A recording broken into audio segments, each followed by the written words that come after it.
you so much for being here. For those of you on Facebook, YouTube, and Twitter, thank you guys for being here. For those of you on Instagram, hello. And for those of you on TikTok, hello. So I think we have everyone covered. I think so. I think we do. But let me just double check out. I didn't do this privacy thing. This Facebook and this privacy thing drives me absolutely nuts. There we go. Now we have it. Now we have it up and running, I think, so that everybody can watch it. Okay, a couple things before we get into the presentation for this evening. I want you to go to the sponsor's website, KGRADB Radio. So KGRADB.com. Again, KG, giraffe, RAD as in dog, B as in bicycle.com.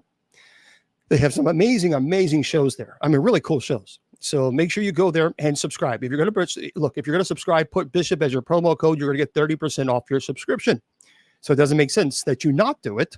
So if you love topics, interesting topics, you love different, really, really diverse shows, then you got to go to the site, kgradb.com, and put Bishop as your promo code. My website's very simple, bishopjameslong.com. There it is, easy peasy, that's it. bishopjameslong, LONG.com. If you want to know the church's website, that's easy too, usocc.org. Now, by the way, we have a church retreat coming up March 14th to the 17th. So if you would like to join us, you're more than welcome to. It's open to the public, and we'd love to have you. Of course, that's going to be next month. So you got to call Todd Hall. So Todd Hall Retreat Center in Columbia, Illinois is where we will be. And that's where we have some folks who are going to be ordained to the priesthood. And we also have some folks who are making their perpetual vows. They'll be obviously Benedictines, fully fledged and pledged Benedictines. So we appreciate them as well. So we have a lot to cover on March 14th to the 17th. So there you go. If you want to, and I'll be doing presentations. I'll be doing theological presentations. I'll be talking a lot about theology, certain topics. So we'll be giving lectures, and you'll learn quite a bit as well. But you have to call Todd Hall Retreat Center, and you have to make sure that you give them a shout out and say, hey, what's this all about? And I like to do it, or I don't want to do it. Whatever you want. It's up to you. It's up to you. Tonight, folks, I tell you what, I've been debating about this particular topic because I don't ever want to be seen as an individual who likes to attack people or their faiths. I'm the type of person that I have friends from all walks of life. I have friends that are atheists. I have friends that are pagans, that are Wiccans, that are Jewish, that are Muslim, that are Christians. I have friends that are conservative, that are liberal Christians, that are moderate. The point is, I have friends from all walks of life. And I respect them, and I respect their right to believe in what they wish to believe. In saying that, there are issues that I think that we have to address. Because if there are certain communities that seem problematic, then we have to speak out and say, look, this is a problem. Jim Jones is a perfect example. I mean, that was it. That was a cult to the extreme level. If you don't know Jim Jones, look that up. I mean, it's a devil incarnate. But I mean, what he did to those people was terrible. And it was violent. It was vicious. And so we have to speak out when we see some form of injustice, or when we see something that we know is immoral and unethical. Then we have to say, whoa, no, this is a problem. Now, we have to be fair, because there are always opposing views. So let's make that clear. Also, I emailed Scientology, and I asked if any of the representatives would like to join us. There was no response. Now, to be fair, maybe they just didn't get the email. Okay. But regardless of what you may think, I said this in the invitation. So there we are. Tonight is Scientology. And we have some issues with Scientology. I really did a lot of digging there. And the more that I kind of dug through the layers, that was a problem. For those of you who don't know, Scientology is a religion. That's what it's listed as. Founded by science fiction writer L. Ron Hubbard in the late 1950s. It is based on the belief that every human being is a spiritual being.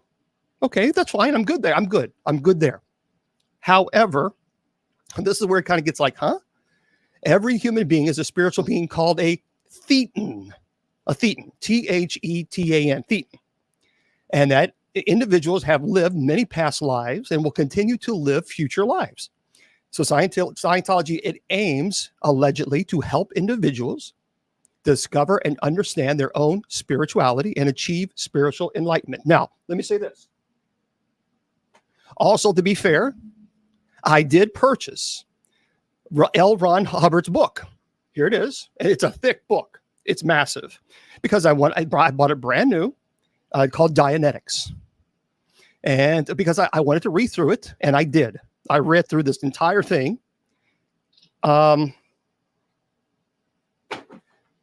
It's bat crazy. I'm sorry. There's all.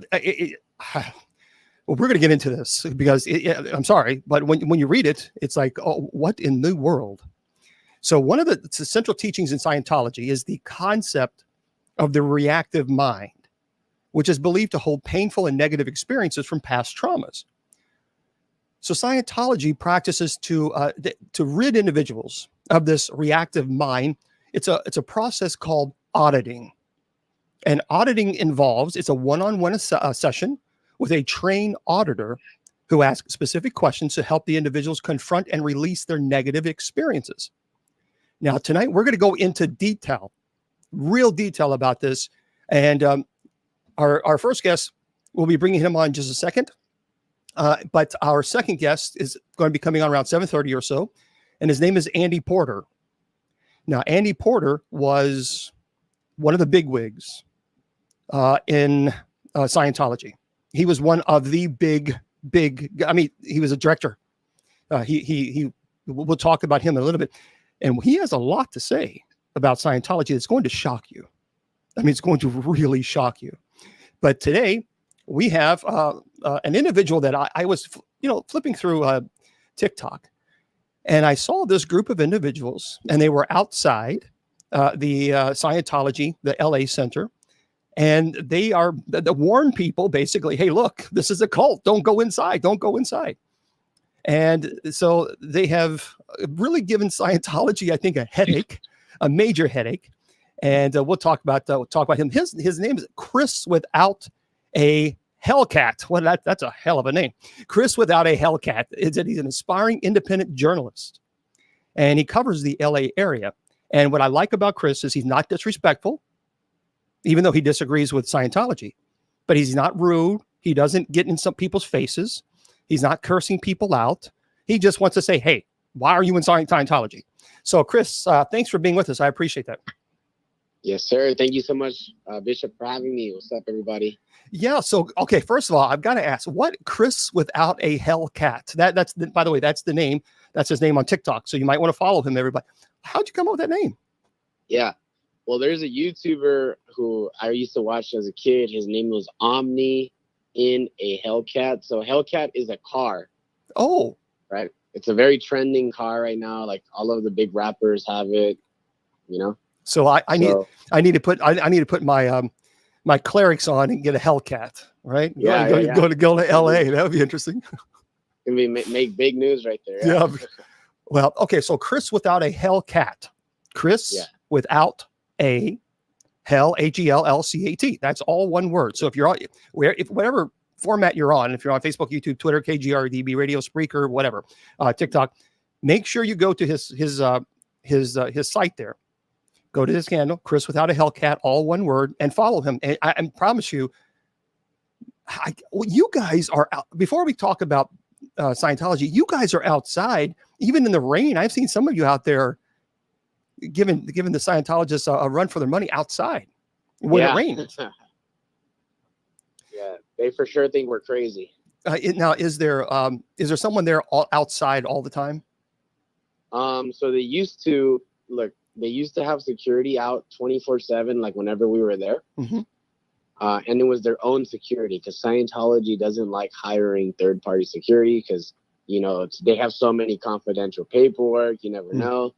But what happened was the first security guard that was there watching the information center on Hollywood Boulevard, he eventually cracked under pressure and disrespected Street Soleil and, brought up his son who passed away and told him, you're a horrible father. You're the reason your son was killed, and just terrible stuff, right? Wow.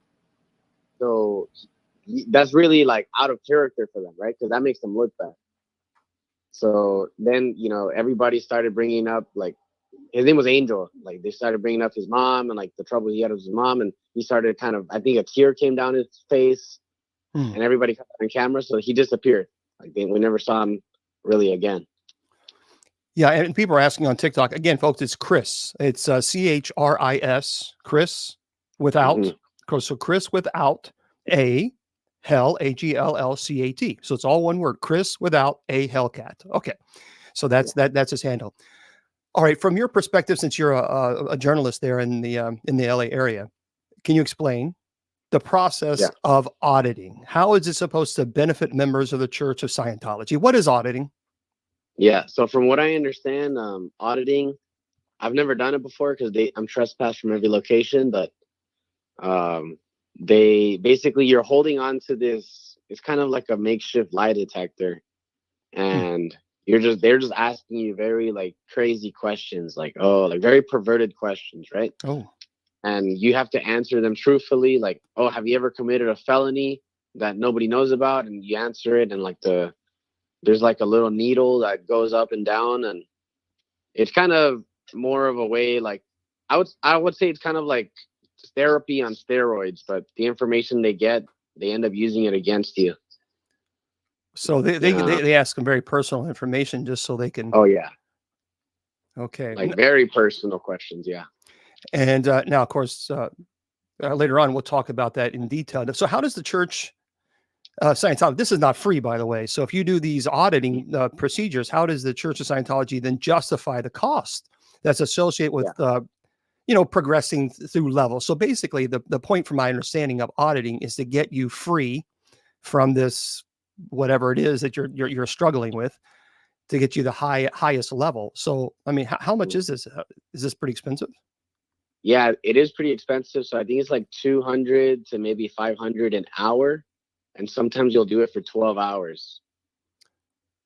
So I don't know, like you're gonna be spending thousands for at least like a few auditing sessions. So the books are super expensive and all that. So ultimately, they're trying to obtain this highest level. OT level is what they call it. And OT stands for, by the way, for those of you who don't know, OT, they try to get to you the OT 8. That's the highest level you can get. OT stands for operating thetan, which is another kooky, crazy thing. Let's talk about that. What do you know about this? What is this thetan nonsense? Of course, I read the book, but teach. What do you think about this thetan? It's crazy. Yeah, so pretty much Scientologists believe, like you mentioned earlier, like Earth is a prison planet, and our physical body is a prison for our mind. And I mean, our thetan, right?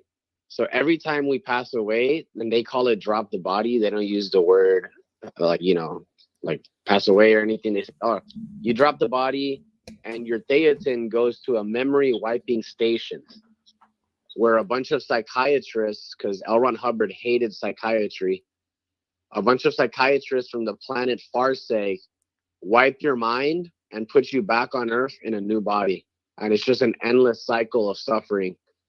So the reason they justify the auditing is because they're telling you, like, hey, we know this is expensive and, it's taking up a lot of your time, but think about it. Once you reach the state of clear, which is their ultimate goal, the state of clear basically allows you to remember your past life in the next one. So it'd be a great investment, for people who believe it. Oh, I see. That people ask me all the time about reincarnation. And I always tell them the problem with reincarnation is the ultimate goal, at least for me, is to get to heaven. And if I'm in heaven, why would I come back? And furthermore, reincarnation is all about, you're not supposed to repeat the same mistakes that you made in previous life. Otherwise, you can never reach that stage of nirvana. So it defeats the purpose. So that's how they did the workaround. You go through all these auditing sessions, and then all of a sudden, if you're cleared, you're going to learn the mistakes you've made in the previous life, so you don't repeat them in the next one. Exactly. Yes. Wow, what a crock of shit. Okay, so let me ask I you know. this. Well, let me ask you this. What is the church's stance on members who choose to leave or criticize the organization? I mean, how does the church respond to allegations, of these policies? So pretty much they look at us like a bunch of criminals and crazy, addicts, addicted to substances. So that's really what they tell their public members, because the public members are the ones who are doing the auditing. They're the ones paying for all the courses. So whenever we're out there protesting, right, the people who work there, they're like, oh, don't pay attention. They're just crazy. They're loony, you know. They're addicted. So they call us declared SPs, and SP stands for suppressive person. And basically, we're trying to destroy their operation of trying to save the planet, because Scientologists believe that they're saving the planet. How are they saving the planet by telling people that that an alien created them and throwing them right back into another body, and that you have to spend tons of money in order to be cleared so that you don't make the same? How is that fixing the planet? Yeah, so they call it their mission is clearing the planet. Oh, that's what they call it. And it sounds like they're trying to destroy it, but no. So they're trying to have everyone reach the state of clear, right? So that way everyone remembers their past lives, and basically we're all like super smart. But basically their main goal is like, all right, we got to get everyone to the state of clear. So that way everyone becomes kind of like escapes the matrix. And then since we're countering their movement, they're like, oh, those people, they don't understand what we're doing, and they're trying to tear us down, but don't listen to them. They're just haters. They're trying to destroy our movement of saving the planet. For those of you who are just tuning in, I'm speaking with an independent journalist. He covers the LA area, and he and his friends are they're out there in LA and kind of giving Scientology some grief, telling people don't go in. It's a cult, stay away from them. And they've made an impact there. For those of you who don't know, on TikTok, his handle once again is Chris, CHRIS, Chris without a Hellcat. And it's all one word. And so you can actually go and watch them do their live presentations. And so let me ask now, how often are you out there? How are you in front of the Scientology building? Almost every day. It's become my hobby. So is it a hobby, or would you say this is the passion now? Yeah, I mean, at first it was a hobby, and then they had me detained because they called the cops. So Scientology, their tactic in their playbook is weaponizing the police. And they weaponized the police against me and made a false call saying that I had a BOMB. I don't want to say it out loud on TikTok. Mm-hmm. But the police showed up, and they were like, oh, sir, like, please stand right there. They handcuffed me, searched me, and it's just like this whole process, right? So after that, I became very passionate about it. It became personal. So like, okay, now I have to do this. That's a false report. I'm surprised you haven't spoken to an attorney. Yeah, I mean, that's what they do. It was, I don't know. I guess I should speak to an attorney. Yeah. You still can. I mean, it's certainly not past the statute of limitations. I mean, that to me, when I don't care who it is, but when an organization or any individual, anybody who calls the police and they file a false report, I mean, that absolutely warrants litigation. I mean, that's even if they don't like the fact that you're outside and you're telling people don't go in, that's still your freedom of speech. We have a freedom of speech in this country. We have that right. You're not hurting anybody. You're not impeding anybody's ability to walk through. So you're not blocking the way. You're just simply saying don't go in. Yeah. And so I think so. Let's talk about speaking of legal issues and abuse. Now, there have been a lot of rumors, a lot of allegations of emotional, physical, financial abuse within the church. So then how does the church then address, because they have to know that these accusations are out there, and are they investigating? What have you found as an investigative journalist? What have you found? Yeah. So like all of the allegations are usually from ex-members who left the church. And then, they spoke out about it, and Scientology, they'll go as far as, having your pets poisoned. They've done that to a few people I know. They declare you as an SP. So obviously everyone within the church. So let's just say a lot of ex-members were born into it. Mm-hmm. They escape, and their family's still in it. The family that's still in the Church of Scientology are not allowed to speak. to their family who escaped, because they're declared SPs and they're going to like turn you straight from your mission. So a lot of members inside don't believe in Scientology anymore, but they're just still inside just so they can be with their family. But a lot of financial abuse, like elder abuse. So back in the day, there was this thing called the Chase Wave, basically where Scientology, like they had connections in Chase Bank, and they got all of their members, all of their public members, Sea Org staff, they all got like crazy credit card limits, because they knew someone inside Chase who would just approve it, like $60,000 credit card limits for someone with no income. And boom, everybody just started buying, Dianetics. Like, I don't know, they would just funnel the money to Scientology. And Chase, I think, sued them, or I'm not too sure, but basically all of Scientologists are basically banned from Chase that were in that thing. And the SP, again, that's suppressive personality. So if you are a suppressive personality, you are considered the devil incarnate. Yeah. Oh no, it's just suppressive person. So okay, so if you are against it, if you speak against it, if you anything like this, you're considered a suppressive person. So basically, you're ostracized Exactly. from or excommunicated, I guess, in their perspective, and you have nothing to do with that person. Okay. Mm-hmm. Okay, well, let me ask you this though. So we've talked about some the negative aspects, and that's fair. But can you provide any examples of how the Church of Scientology has positively impacted its members and the communities? Yeah, of course. Okay. So, what's it called? They do a lot of PR stunts. So they have a lot of front groups funded by the Church of Scientology. So they have one, and the most notable one is the Drug Free Foundation here in LA, and I think maybe Arizona, other states too. But basically, they have like a whole campaign, like don't do drugs are bad. Here are the bad effects of it. They have like rehabilitation centers. Okay. But all they do is just teach you Scientology. I think another one is called Narcanon, where it's for prison rehabilitation program. So prisoners who go to prison, they have a lot of programs to choose from. Like, oh, what's Narcanon? Okay, let me check it out. And especially it's like Scientology, like self-help books. They have also helped out like areas of crisis. So I remember Mexico back in the day, like the 5 or less than 10 years ago, in Mexico City had a huge earthquake, and Scientology. So Scientology is big in the United States, number one, and number two is Mexico. And they helped out a lot during not a lot, they just give out like blankets and food, but they still did something. So one time when we were protesting, a guy from Mexico who was very passionate about Scientology came out.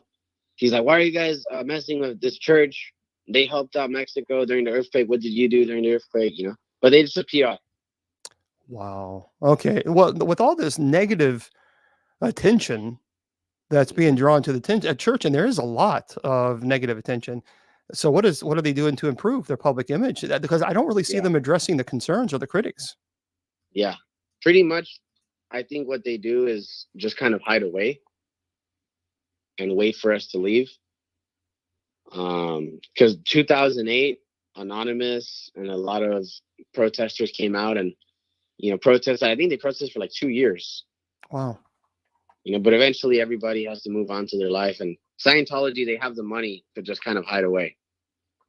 Because most of their money is not from the auditing. They actually kind of lose money off of all of their buildings and stuff.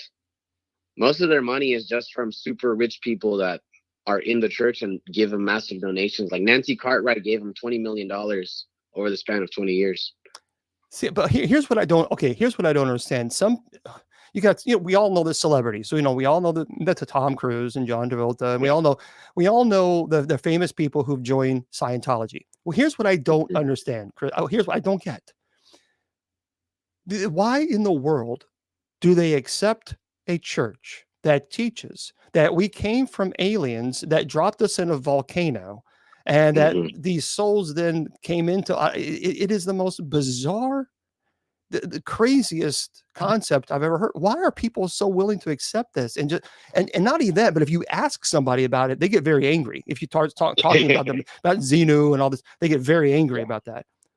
It's like they're trying to deny what the church teaches.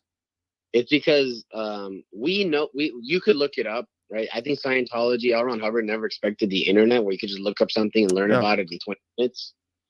So the whole bridge to total freedom is a very slow process. I mean, it's fast if you have a lot of money, but the whole Xenu thing, like most members do not know about Xenu.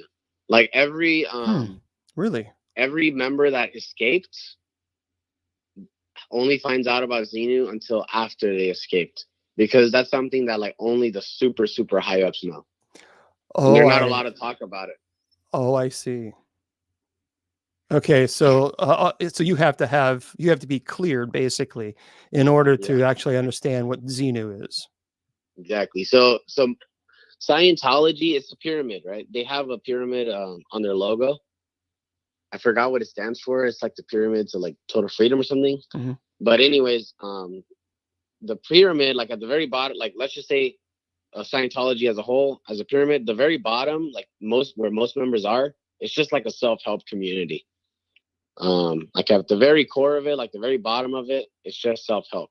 Then as you keep moving up the ranks, it just gets crazier and crazier, like your past lives, and like a lot of people disagree with us, but you're actually you're just constantly reincarnation, and you got to remember your next life. That's why you got to do this bridge to total freedom.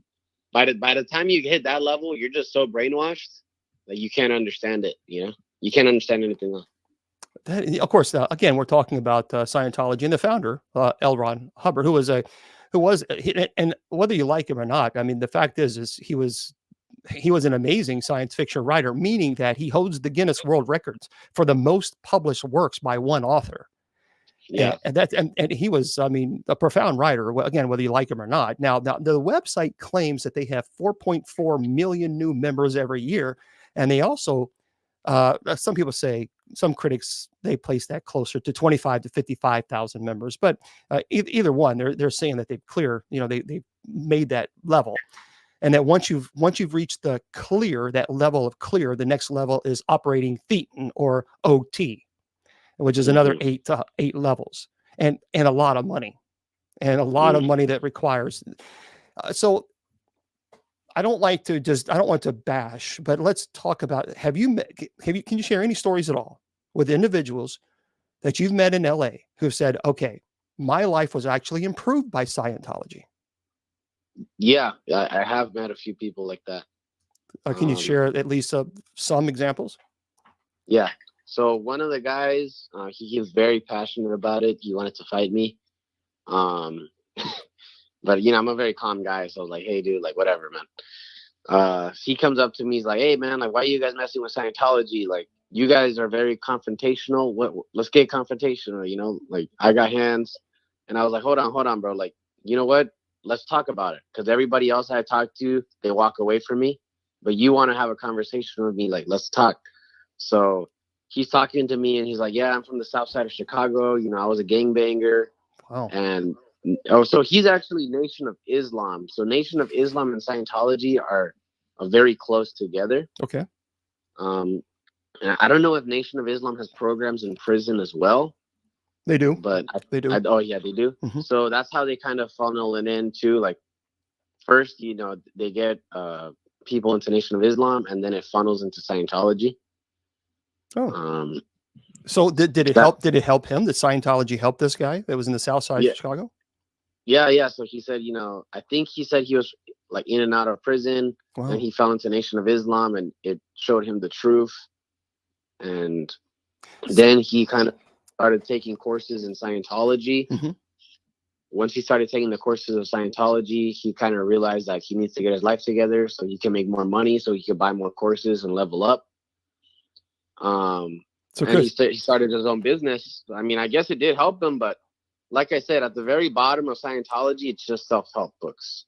Okay, so let me ask you that, Chris, that I have to ask you this question. I have to ask you, if you've met individuals who have told you from their own personal experience that it helped them and it improved their life, are you conflicted then with going into Scientology and being in front of it and saying people don't go in, if you met people who've said, hey, look, it really did help me?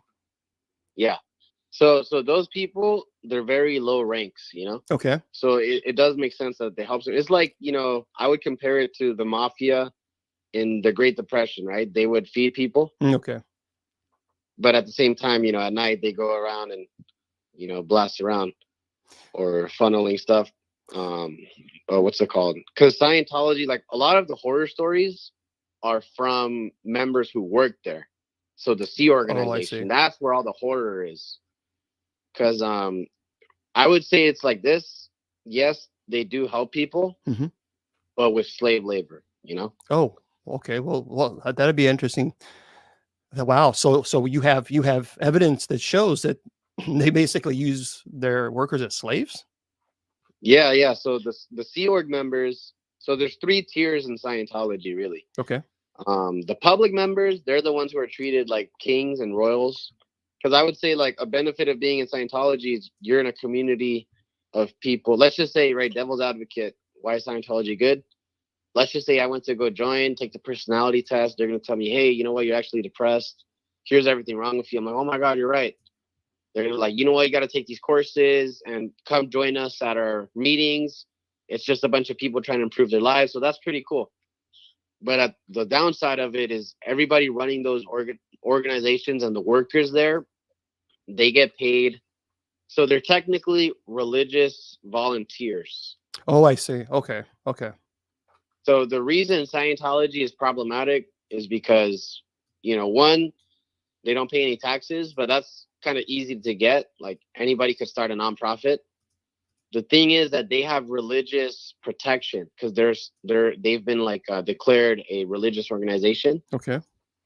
So when they have these, you know, religious contracts, like the billion-year contracts that Sea Org members have to sign, it's basically signing your life away and saying, hey, I'm willing to work, like be overworked and underpaid, and labor laws do not apply. The law doesn't apply to what they do because it's seen as a religious experience. That is, wow. That is, you know, I definitely want to have you back on. I really would. This 30 minutes went way too fast, because I'd like to know if you're working on anything else. I would absolutely love to have you to bring you back on that, because I'm in Kentucky. Now, I've been to LA once. When I did a show there, I did LA, and it was a very interesting and weird experience. Weird experience from Kentucky. I mean, we have horses and bluegrass. That's what we have. It's a different world in LA, but I truly appreciate you taking the time and spending with us and talking about your experience. What are you working on? Are you going to continue doing the Scientology? Are you working on any other project? Yeah, I mean, Scientology has kind of steered me into LAPD. Oh, okay. Because they work very closely together. So I guess it's just gonna be a stepping stone, I guess, into LAPD, maybe corruption with mayors and all that. Do us a favor also, for those of you who are watching, look, these guys are going out there. If you are not a fan of Scientology and you're actually a fan of Chris and what he's doing and his friends out there, folks, do me a favor. If you would, if you support the show, which obviously you do because you're here, how can they offer any type of donations to help you so that you can continue doing what you're doing and shedding light on Scientology? Do you have a Cash App or PayPal, or how can they do that? Yes, sir. Yeah. So all of our bios, my TikTok is currently private, but on my YouTube bio, I have my link tree, and all of the other members have their link trees that have all of their donation links. Well, we really appreciate it. You know, supports the cause. Now, your YouTube, let me just go here real quick because I want to make sure I can pull this up. So, because I want to, because since we're live here, I want to make sure people. So, do I just type in Chris without a Hellcat? Yeah, same thing. Chris without a Hellcat. There it is. Oh yeah. Oh, and it says, and you can type in Chris without a Hellcat detained as well. So you can look at that. There it is right there. I'm going to subscribe. So Chris without a Hellcat. If you go to his YouTube channel, and there it is, his link tree is right there you'll see it. It's, if you click it, and it'll take you, what you need to do. So do them a favor, folks. Please go help them out. Go donate a few bucks here and there. They're trying to shed light on these things. And I think it's important. We have to have both sides, the good, the bad, the ugly. to be fair. So Chris without a Hellcat. So that's what you can do. Go on YouTube and just type in Chris without a Hellcat, and you'll see it. And then you'll see his link tree. If you click his link tree, there's plenty of information there where you can go and to help out. So please do that. So thank you, Chris, so much for jumping on with us. And yep, I see it here. I see your Cash App, your support with PayPal, your merch, your products. So please go do that, guys. That would be very nice, and he would appreciate that. And thank you so much for being with us tonight. Yes, sir. No, thank you so much, Bishop. I appreciate it. All right, my friend. Well, listen, you keep working hard, and I'll also keep promoting your YouTube and asking people to donate to the cause. So thank you so much. All right, thank you so much, Bishop. Have a great day. You too, buddy. All okay, right, bye-bye. Well, that was very nice. That was really a cool guy, as you can tell. So again, if you go to YouTube and you just type in Chris, CHRIS, without a Hellcat, HELLCAT, and I learned tonight a Hellcat is a car. I don't know. I had no idea. So, but anyway, that's what it is. And if you just click on, if you click on it, the YouTube channel, and subscribe, and then click on the link tree.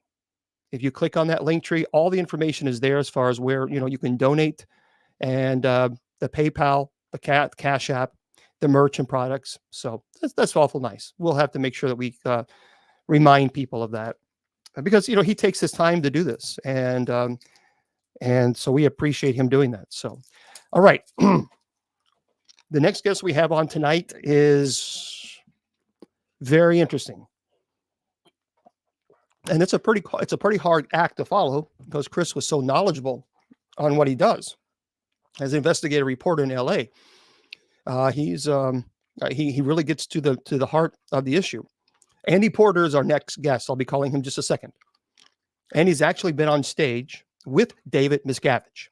Now, David Miscavige is the big wig. He's the top dog that you see there on Scientology. He is the big. You don't get any bigger than David Miscavige. So he's been on stage with him, receiving awards, and he actually met David. He has some issues with Miscavige, and he'll talk to us about that. And it's quite interesting. Now, Andy actually recruited in Russia. So he recruited for Scientology in Russia. And the people that he worked with in Russia are still, by the way, in prison. Scientology has been shut down there. So Andy can't return. Now, he was very good friends with the third man in the church, Mike Rinder, who has a website. I believe something can be done about it. I forgot what it was, but there's a website, Mike Rinder. He's a third top guy. And he also knew the number 2 man behind Miscavige, Marty Rathbun. And he has, it's interesting what he has to say there. Andy was a level OT6. So we just talked to our buddy Chris. Remember, he was only 2 levels away from being OT8, which is the highest.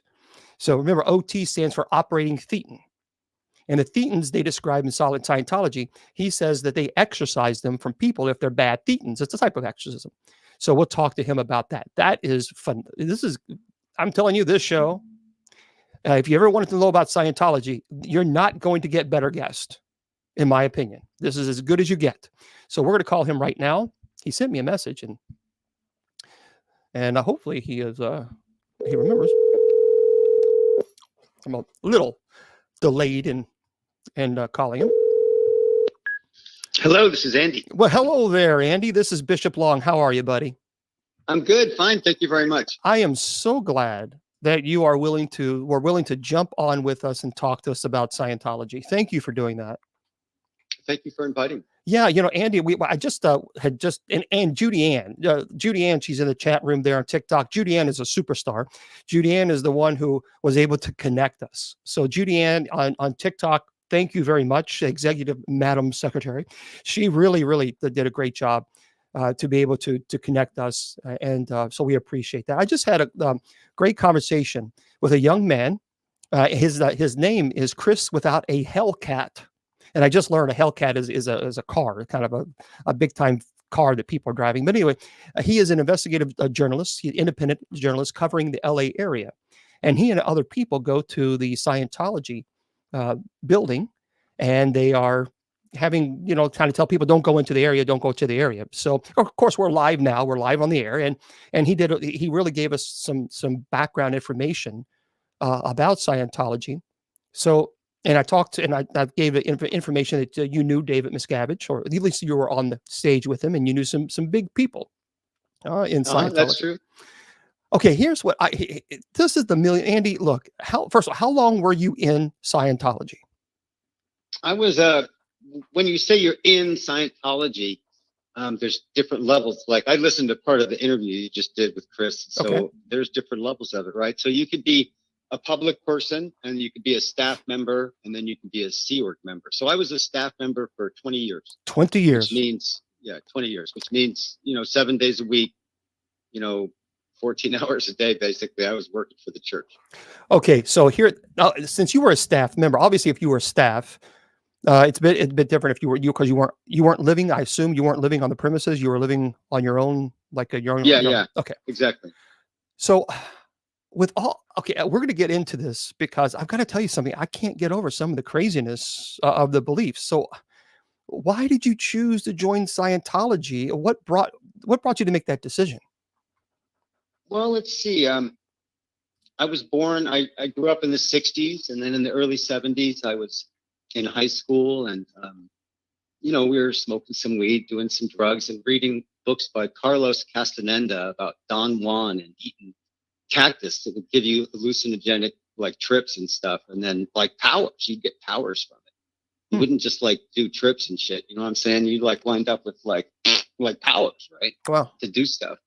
And we all read those books, and it was like the coolest thing, man. Like wow, like tripping's cool, but you know what I mean, like getting superpowers is even cooler, right? So I had that mindset a bit, and then when I was 16, my mom passed away from cancer. My dad, I was from New York and New Jersey. My dad moved down to Georgia.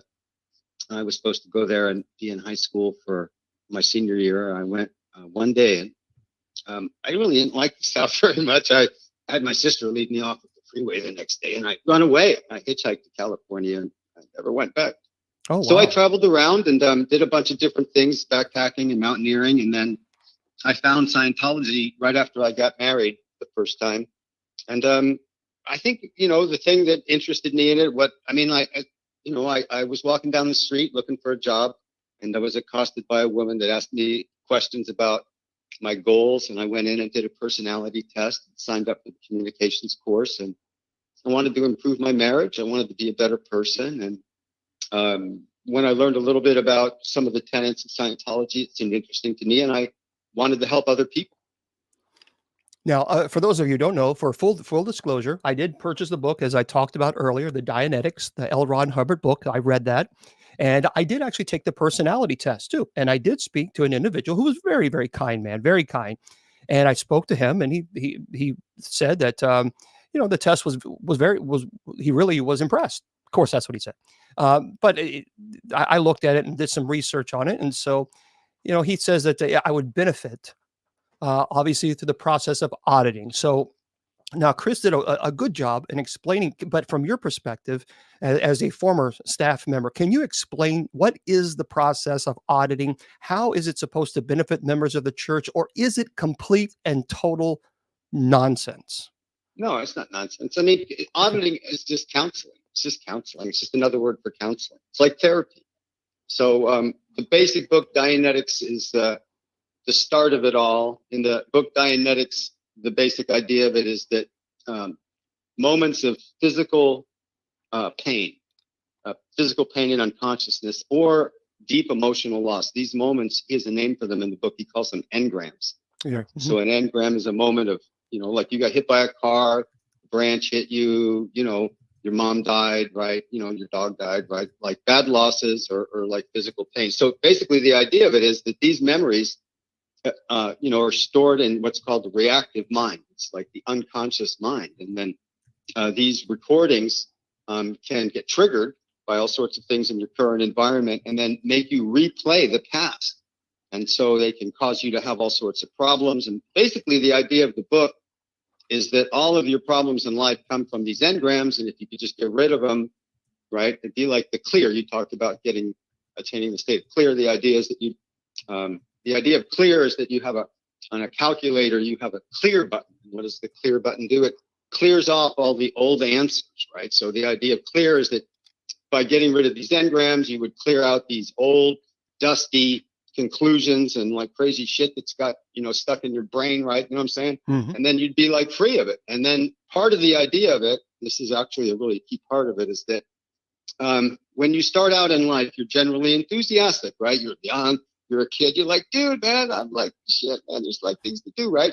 And then, you get knocked around, you get screwed over, life happens, and you get, generally like less happy. So in Scientology, they say that a little different. They say that you start off at the emotional tone of enthusiasm, and then as you get beat up, you come down the tone, just generally in life, and you adopt lower and lower tones.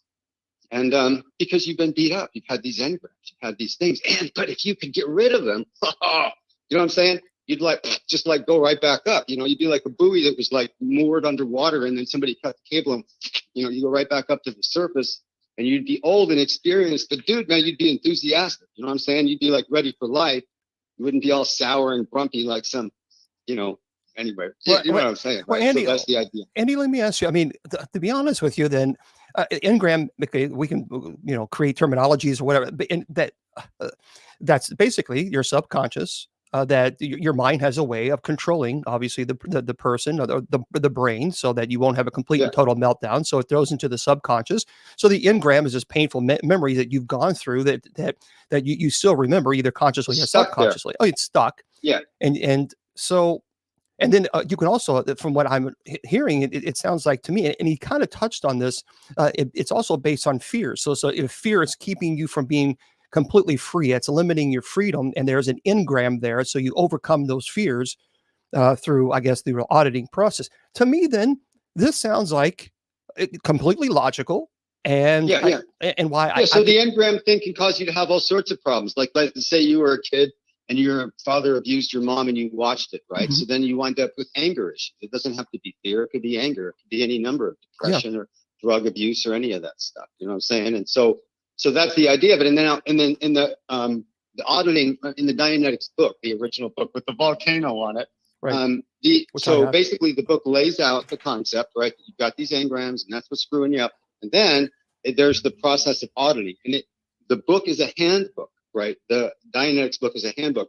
The idea of it was that you would read the book and then you would partner up with your wife or friend or whoever, you know what I'm saying? And then you would audit them. So you would sit down with them and you would be the auditor. And they would be what's called the pre-clear, right? Or the patient or whatever, you know what I'm saying? And then you would direct them to go and back and relive these engrams, right? And get rid of them and help free the guy of the engrams. No, wait, hold on. Wait, so anybody can be an auditor? So you can be an auditor, I can be an auditor? I thought you have to, I thought that's I thought that requires specialty or how does that work? Yeah. Well, and when Dianetics started in 1950, Hubbard just wrote that book, right? And then people were just co-auditing. People would just go out and buy the book and then go, shit, man, we could just audit each other, right? So there was a lot of auditing. Like I lived in Russia for 5 years in the early 90s, where Dianetics was actually booming, and there would be Dianetics seminars. There'd be hundreds and hundreds of people all in one room auditing each other. You know what I mean? Putting each other through these engrams and running them through stuff. How do they do that? So if you were to describe auditing, so let's say that I decided that I wanted to, someone says, hey, Bishop Long, I want you, because I read the book, and they say, hey, Bishop Long, I want you to audit me. So what does that process look like? What do you do? How do you do it? How does that work? Well, I mean, the simplest process of auditing is we'd sit down in a quiet room somewhere and free a distraction and all that kind of jazz and make sure everybody's groovy and everything. And then I'd say, okay, so, there's different commands that you use to direct the person's attention to the task. Like one of them is you could just say, recall a memory that, you were uncomfortable. You could ask specific questions like, for example, can you recall a time when you had a loss? Was there a loss of some kind? You could sometimes do an assessment with the person, or like an interview first, where you interview them and you ask them about their life. That's kind of a normal thing. What's been this and what's been that. And then you can just return the person. You go, okay, so close your eyes. Good. Now return to the moment when you first found out that your dog died. And you get the guy to just close his eyes and go back in time and sit there and tell you what happened. So you tell the guy, good. So go through the incident, right? When you first heard that the dog died, right? Tell me what happened. So, okay. I'm there in my house, I'm watching TV, my mom comes home, right? And the guy tells you the story and so forth and so on. And so then you have him go through it, and then you have him go through it again.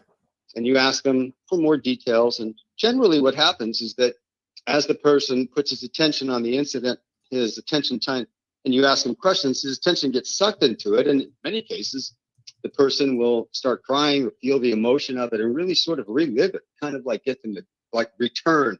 They use the term return. You want to return the pre-clear to the incident, right? And have them go through it. You like take a needle like stylus, like on a record player, and you put it on the record. And you get it to play back exactly what happened.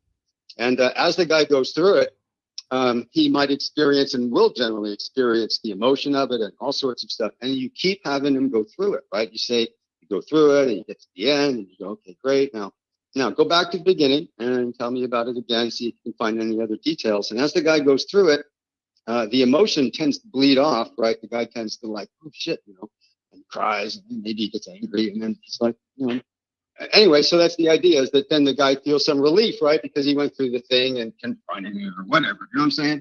So that's the general idea, is that that's how the auditing process, the basic auditing process works, is returning the guy to the past, sucking his attention down to it, really getting him to replay it, relive it, and then do it in enough times until it's basically gone. Okay, I can't support that, and I'll tell you why.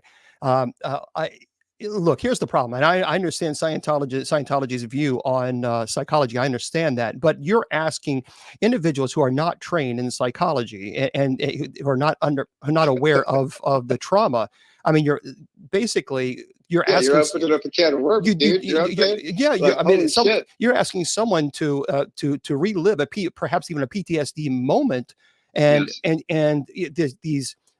Understanding the root, I understand the root of the anxiety, but cognitive behavioral therapy is very, very dangerous. And that when you ask someone to relive that experience, and they have this PTSD moment, if you're not trained in psychology to help them escape from that existence that they were in right then, that to me seems incredibly irresponsible and very dangerous. Well, there's many cases where people had psychotic breaks, while getting auditing, right? Where they just like lost it, right? Like what you're talking about. That's terrible. See, I think that's irresponsible. Look, I'm all for, Andy, I'm all for, speaking to someone, and the engram, it makes sense to me logically, painful memory. Okay, I get it. The reactive mind, unconscious mind, I understand. Okay. But for people who are not trained in psychology to do cognitive therapy, it's so dangerous. And unbelievable. I've done it in rooms where there's like 400 people doing it at once, man. You talk about a crazy place, man, dude. Anyway, no, you're right. I'm just laughing because it's just funny, that's all. But I can't believe it. See, to me, that is unbelievably irresponsible. And I'm just going to put it out there. And I don't care. I don't care if I make people mad or not. But to be honest with you, if someone is auditing another person who has gone through extreme emotional trauma, and then that person is not trained in psychology and cognitive therapy approaches or treatment, I think their 501c3 should be pulled. That is an abomination, and that can cause irreversible damage to the person's psyche. and I'm really appalled. Really appalled. Well, you haven't even heard the half of it yet, dude. Well, okay. Now, let me ask you, Andy, and again, for those of you just joining, I'm talking to my friend, Andy, he's a great guy. He was one of the top dogs there in Scientology for over 20 years. So he knows the ins and outs about the Scientology. If you want to get OT8, so again, OT8 means you're cleared from these engrams, you're cleared from these thetans or whatever the hell. How much would something like that cost? A couple of $100,000, maybe 300, maybe 200, 300 grand. I don't know nowadays. It's crazy. So if you don't mind, I'd just like to explain one or two more things about please. Scientology.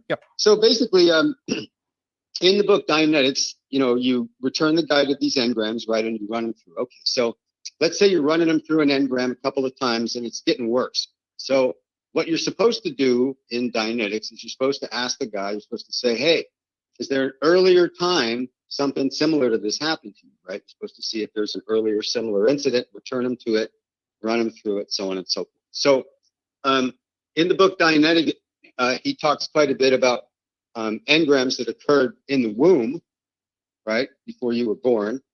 And that's quite a bit of talk about that in the Dianetics book, prenatal engrams. And then after the book was written and people were auditing, a lot of people reportedly returned to past lives when they were asked the question for earlier similar incidents. And so reportedly, that's how the church came to being, right? That instead of it being a Dianetic center, it was a church because we're dealing with the spirit. So in Scientology, there's a whole bunch of other processes. Like in Dianetics, you're just dealing with moments of trauma, right? The process of auditing is just returning you to moments of trauma. Once Scientology was developed, there was a whole host of other processes that were developed. One of them is confessionals. Scientology is a heavy use of confessionals. And now, of course, the confessionals are used as a form of mind control and extortion in the church, which is really the extreme horror of it that I saw when I was there. Okay, so you spend $250,000, $300,000 to get this OT8, and now you have prenatal engrams in which the brain is not even fully functioning, and so somehow there's trauma within the womb, and so I mean, how one can expect to even know that is kind of a little strange. But all right, let's talk a little bit about the ugliness that you have experienced, because I know that you're not a big fan of the current director, David Miscavige. Scientology, when I started, it was probably at 4 on that 1 to 10 scale of being a cult. I mean, all religions are somewhere on the scale, in my opinion. I figure Scientology was about 4. Now it's like 8.5 with Miscavige there. It's really gotten nuts. The last time I went down to Flag is the Scientology Center in Clearwater, Florida. It's called the Mecca of Scientology. It's the biggest Scientology center where public people go to attain the highest levels of Scientology. Wow. And they have all sorts of auditors there. It's a big thing. They pretty much own most of downtown Clearwater. So I went there with the intention of going through the process to get started on what was called OT7. And instead, I was put on a long process of what's called security checking, where they just put me on basically a lie detector and just kept questioning me over and over and over. And I spent probably $100,000 with them just constantly questioning me, despite my saying, no, I didn't do anything bad. And then they tried to extort money from me, and I basically was just lucky to escape. I mean, the whole process was so horribly demeaning. I couldn't even possibly imagine it. It was really horrible. I felt like killing myself at various points. I was so deep in the church with all my friends and relatives and my work and everything for 20 years that I just didn't even know what to do. And somehow I escaped at that point from Flag. And then it wasn't years later that I was able to sort of pry myself loose from it altogether and go through it. So it was really been a journey and struggle to get out of it. So it sounds like to me you need a Scientologist to help you with all your engrams that you've gone through with Scientology. How ironic is that? I mean, seriously, that to me is quite ironic. I mean, they're supposed to clear you from these engrams, and yet they're the ones that's actually creating these engrams with people $100,000, and OT7. You're trying to go for OT7. For those of you, again, he was talking. He was OT6. And OT8 means the highest order. So what does that mean? Operating thetan. What does that terminology mean? Well, the word thetan, Hubbard says it's from the Greek letter theta, and then he put an N on it, and it's supposed to be the noun. It just basically means the spirit or the soul. Okay, that's basically what it is. So in Scientology, they don't say that you have a spirit or a soul.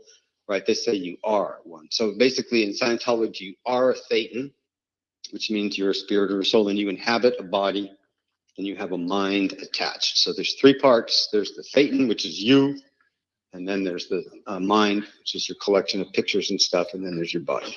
So the thetan is your soul, in essence. That's you.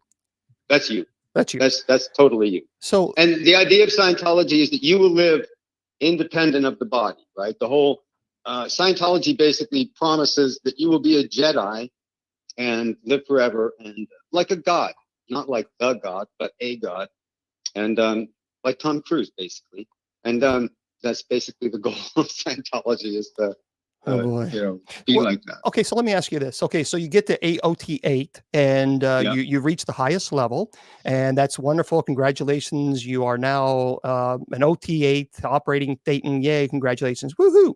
So what happens? What is their explanation then? Because if the whole point is for you, you have to come back and relive your life so that you can obviously fix or repair the damage that's done in your previous life and become clear. Well, what happens if you reach that level, that OT8, and you're that perfect operating Thetan? So where do they think, what happens when you die, when you pass away? Where do you go? Get a new body. Just, it's like reincarnation. Basically, you're just going to pick up a new body here on planet Earth and continue. Right, that's the plan.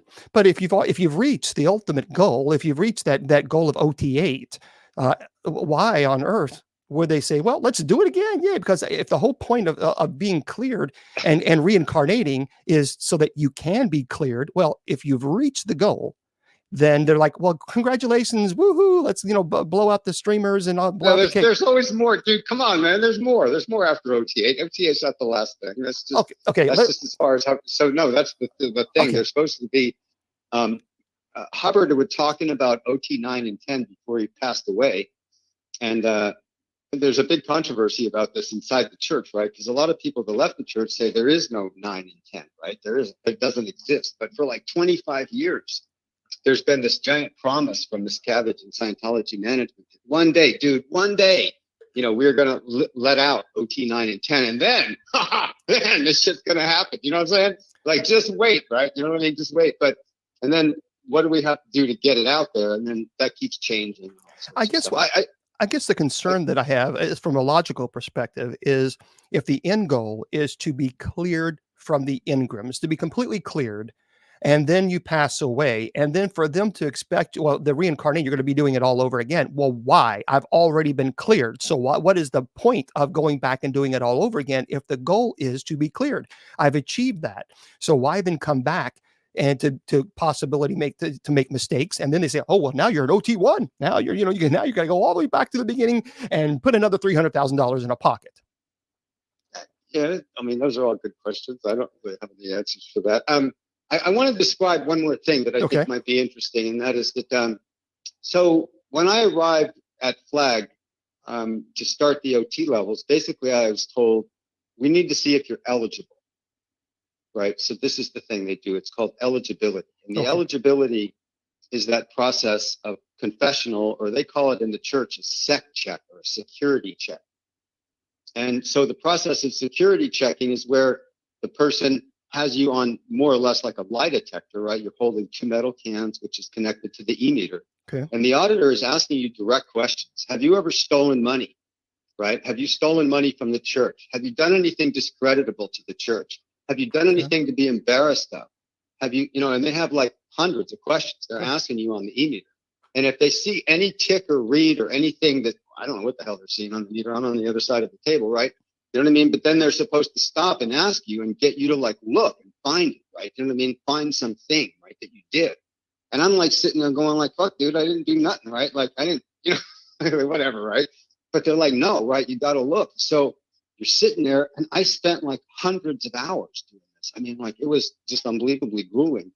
And so then you get out of these sessions, right? And then, but you can't say anything. You can't complain. Like if you complain, if you go, look, this, I felt like, I'm like, this is not cool, right? Then you know what that means? That means you have more crimes. That means you have more things to confess. That means you have more shit in the background that you haven't told us yet, right? So, and then when you're in the session, you're going back and you're looking at times that you did this in the past life, and you're supposed to find some moment in the past, like hundreds of thousands or millions of years ago, where you were overwhelmed as a being and adopted some evil intention or purpose. And that evil purpose or intention is here with you now in Scientology, causing you to commit crimes. And that's why Scientology isn't expanding. And they actually tell you that. And you're supposed to be looking for things like that. And it's all insanity. And you spend hundreds of thousands of dollars. That's what sec checking is. All these OTs go down there and they endure this thing. And then when you're done, you go see some teenager in the Sea Org and he looks at you like, that character from the Matrix, right? Mr. Smith, looks like you have committed some serious crimes, and you have to answer to this little asshole, and then you have to give him money and then walk around and make amends and kiss ass and stuff to be begged to be let to do the OT levels. And that's what it's like at Flag. Every person down there I saw was going through that same thing. It was the most horrible mind control shitstorm of ugliness that I ever saw in my life. It was unbelievable. There were people really, really miserable from it, but nobody could say anything. Everybody walked around seeing everybody else in it, but everybody was too scared to say anything for fear that the other person would rat you out and you'd have to do another 12 and a half hours of sec check. So that's what it was like in Scientology at the end. It was horrible. It became horrible. So you have an organization that tells you that they want to help you release these engrams so that you can be, that your mind can be clear, that this doesn't weigh you down, and that's fine. That's good. Okay, we're good there. Yeah, but then they turn right around. They turn right around, and then it just abuse you basically. Yes. Psychological. It was absolute abuse. And I was paying hundreds of thousands of dollars for it. So anytime, do they take in consideration of perhaps maybe you're nervous? Again, for those of you who don't know, I'm talking to Annie Porter. He was in Scientology for 20 years. He was a staff member. He was actually in Russia. He was recruited in Russia. So he's been around and he knows the ins and outs of it. But it seems to me that, do they even take in consideration that when you're doing this lie detector test and you have all this money invested in and you're afraid, you're stressed, do they even take in consideration that the stress levels are going to increase? No. It's just insane. Like the whole idea is you're supposed to be there to go free. They all this promo and marketing is all like, come to Flag. It's glorious. Go free, right? It's all, and then you go there and it's not like that at all. It's horrible. It's like a torture chamber. This is terrible. And, I asked Chris the question. We all know about celebrities. We know the Tom Cruise, we know the John Travolta and Priscilla Presley, and we all, a bunch of other famous people going to Scientology. We all know that. Okay. Yeah. Why are these people they are influential? They certainly are, and they're famous, and it doesn't mean they're the most intelligent individuals, but put that to the side. Why are these individuals so deeply almost possessed by this church to where they would never speak against it? They have the money to say, hey, Scientology, if you want to say something, you want to go to battle with me, I'll go to battle with you. I have the means, the financial means to hire as many attorneys as you can. So why do they put up with it? What is in it for them? Most of the celebs that are in it, it's funny to say Tom Cruise is just crazy. So we can just take him off the table because he don't count, right? I don't know what the hell the deal is with them. But the other ones, I think that some of them, there's a possibility to get personal gain out of it. You know what I mean? It depends upon how you're treated. Celebrities are definitely treated differently. I don't think the celebrities are put through the same grueling process of, 12 intensives of sec checking to get on OT7 like I was. I'm pretty damn sure that's not happening to them. So I think that's part of it. I've been to the Celebrity Center. There's a place called the Celebrity Center on Franklin Avenue in Hollywood. It's a glorious castle that's been refurbished, and Scientology has it for celebrities. And it's really nice, man. They get everything is like first class. I've stayed there a bunch of times and done stuff there. And they treat people real nice there, right? And so that's part of it. I think they treat people nice. Another one is that once you get in, you wind up with an entourage of Scientologists that totally surround you and sort of keep you in the circle. Like John and all those other guys have got a whole host of people that are handlers and so forth and so on that take care of them. They're pampered. And but you would think, though, but seriously, you would think. So explain to everybody, I guess in a nutshell, about how he said that it all started, about these Xenu or this alien, and can you explain in a nutshell that aspect of Scientology? Yeah. Watch this. First of all, I'll definitely explain it, but if you ain't seen the South Park episode of Scientology, okay. Oh my God, you gotta watch it. It's the funniest thing ever. But it explains the OT3 thing. That's that the aliens. What's on South Park is actually pretty accurate, which is funny. Wow, right? That's kind of scary. But anyway, so I know. But when you get in Scientology, the whole goal is to go clear. And once you Mhm. get started, then you find out that above clear, there's these secret levels, the OT levels. Right? And it's all secret. Like in Scientology, you're never allowed to talk about them, except like what gains you get out of them. Oh my God, right? So anyway, and everybody talks about OT3. OT3 is called the wall of fire, right? You do OT1, 2, and then 3. Okay. Oh my God, it's the wall. It's secret. They really make a big deal, or at least when I was around, they did about hush hush and all sorts of stuff. So finally, you get on the course and you get in there and oh my God, you're so excited. And you read these materials. They're handwritten materials by Hubbard. And he basically says that, I may have the dates wrong, but 73 million years ago on some other part of the galaxy or something, there was like a bunch of planets, and the planets had too many people. And so they wanted to get rid of a bunch of them. And they kind of gathered up all the people that were like troublemakers or, whatever, like artists. I don't know something like that, some sort of narrative like that. And they got like zillions of them. You know what I mean? Like, what the hell are we going to do with all these thetans, these beings, right? They're thetans. And so what are we going to do with them? So they decided to bring them to Earth and stick them in volcanoes and blow up atom bombs, like a shitload of atom bombs. Like, I'm not making this up. This is right in the materials, dude. Like a shitload of them, right? And the volcanoes were in the Canary Islands and in Hawaii. So those are like, dude, don't go there. That's bad shit over there.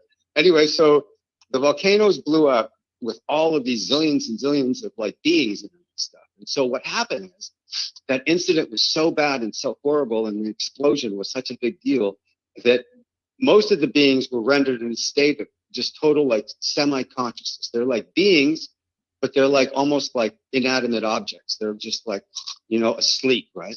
And some of them are still kind of alive. And so these thetans that are kind of asleep, right? They're kind of like not really with it. They're not like they're not like controlling a body. They're, like just dead, kind of half dead. So these thetans, these beings, they're like, they basically get on you. They're like, they can get attracted to a thetan like you and me. Like, we're bigger thetans, right? Like, we're controlling bodies and making shit happen, right? So we're big thetans. So these other thetans, they're called body thetans. The body thetans are the ones that are still screwed up from the big explosion from when they put us all in volcanoes with the atom bombs, right? So those guys, they're like all over, right? They're like demons basically, and they're like on you, in you, they're near you, and they're just like people. They're just like thetans, right? And so they can like have emotions or feelings, and then those emotions and feelings and urges and all sorts of stuff get mixed up with you. And so you think that you want to do this, but it's not really you that wants to do it. It's just one of those nasty body things stuck to you. You know what I'm saying? He's stuck to you like glue, right? And so they're all over the place. There's body thetans, and there's clusters of them.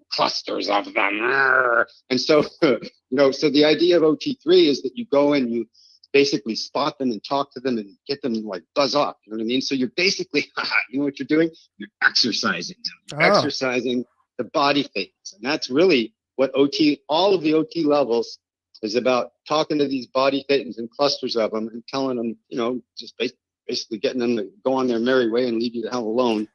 And because you can get rid of all of those body thetans, oh my God, there's so many of them, that then you achieve a state of like comfort. So now, and you are an OT6. So now can you get OT4 without fully understanding the OT3 level? So, I mean, would you? Oh, no. Hey man, I did OT3.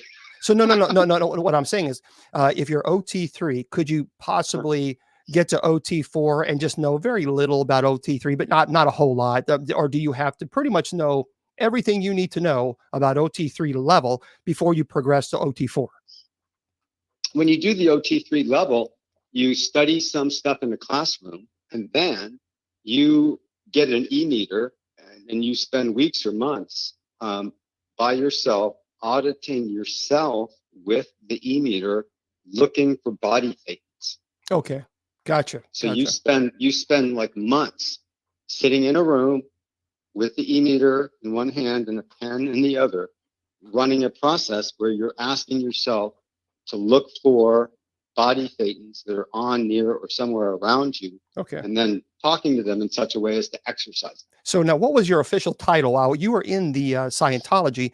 What was your official or director, associate director? I mean, how do they even use those terminologies when you were in Russia? Sure. Oh yeah. I had all sorts of cool titles. I was at first I was a body router, so I went out on the street and body routed people in. Then I was a test evaluator. I was a good test evaluator. Okay. So I was the dude that went over the personality tests. Okay. And I would say I'm an expert at that. And then I was the registrar. So I was a registrar. It means I signed up new people.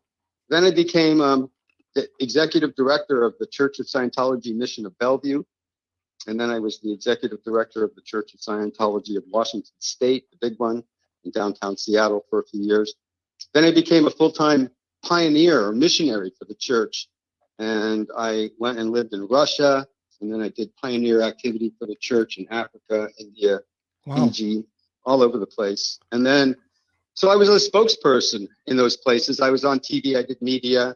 I talked about it. I did Dianetics and Scientology workshops. I worked with the military in different countries, all kinds of stuff like that. So obviously, being an executive director in branches, and pretty much, folks, for those of you who are wondering, I think it establishes his credibility pretty well. We're not talking about an individual who just kind of, just bought a book and went in a couple times. We're talking about an individual who's been in there for 20 years, who is an executive director and also recruited. So he pretty much knows the ins and outs of Scientology, the good, the bad, the ugly. But let's be fair.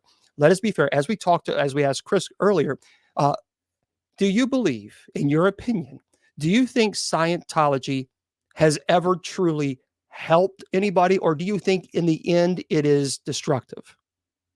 Scientologists help people for sure. I mean,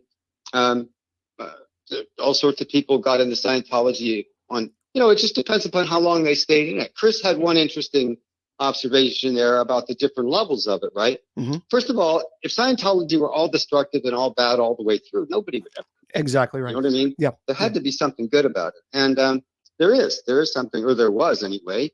It's been abused and beaten out of it, in my opinion.